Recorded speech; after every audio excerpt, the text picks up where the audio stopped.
Hello everyone, कैसे हैं आप सब लोग। उम्मीद करता हूं कि आप सब लोग अच्छे होंगे।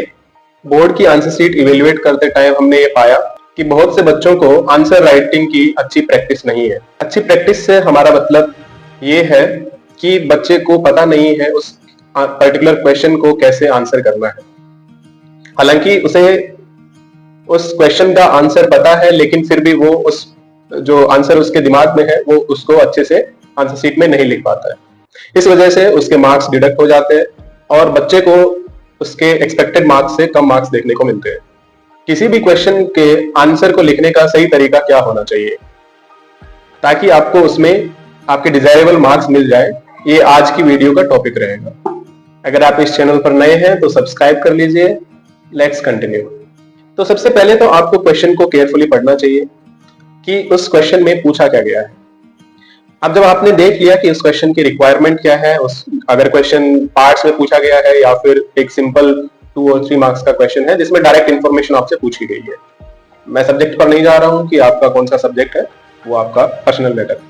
लेकिन कोई भी आंसर लिखते टाइम आपको ये पॉइंट्स ध्यान में रखने हैं कि आपको टू द पॉइंट लिखना है। इधर उधर की बातें आंसर में नहीं लिखनी है, उसको अवॉइड करना चाहिए। एक अच्छा आंसर वही माना जाएगा जिसमें लेस वर्ड्स में मैक्सिमम इंफॉर्मेशन आप प्रोवाइड करवाते हैं। तो जैसे आप आंसर लिखते हैं तो आंसर में आप पॉइंट से लिखना प्रेफर करेंगे तो ज्यादा आपको अच्छा रहेगा। पॉइंट्स कैसे लिखेंगे, जैसे कोई क्वेश्चन है, ठीक है, और आप उसका आंसर पैराग्राफ में लिखना स्टार्ट कर देते हैं।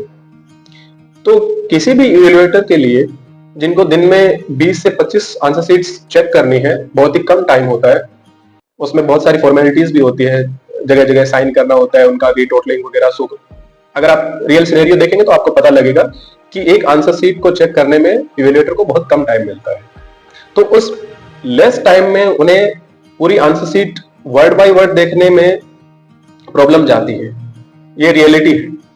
तो उसमें बच्चे ये कर सकते हैं कि आप उस आंसर को सिस्टमेटिक तरीके से लिखें।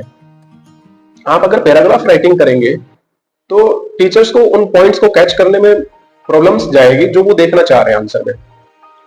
अगर आपने मैं कंपेयर कर रहा हूं, जैसे आपने एक क्वेश्चन के आंसर का पैराग्राफ में आंसर दिया है और उसी क्वेश्चन को आपने पॉइंट्स में आंसर किया है।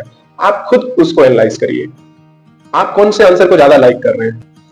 जिस आंसर में पॉइंट्स लिखे हैं और जिस आंसर में पैराग्राफ लिखा है, आपको साफ क्लियरली नजर आ जाएगा कि पॉइंट्स वाला जो आंसर है वो इजी टू रीड है, इजी टू अंडरस्टैंड है और इजी टू इवेल्युएट है। तो हमें क्यों ना उसी पर फोकस करना चाहिए। एमसीक्यूज तो स्ट्रेट फॉरवर्ड होते हैं, उनमें आपको जो भी एमसीक्यू का आंसर है वो आप डायरेक्ट लिखिए। मतलब कि अगर किसी क्वेश्चन का आंसर बी है तो आप बी लिख दीजिए और उसके आगे जो उसका कंटेंट है वो लिख दीजिए, उनकी कोई दिक्कत नहीं है। प्रॉब्लम्स आती है सब्जेक्टिव आंसर्स में।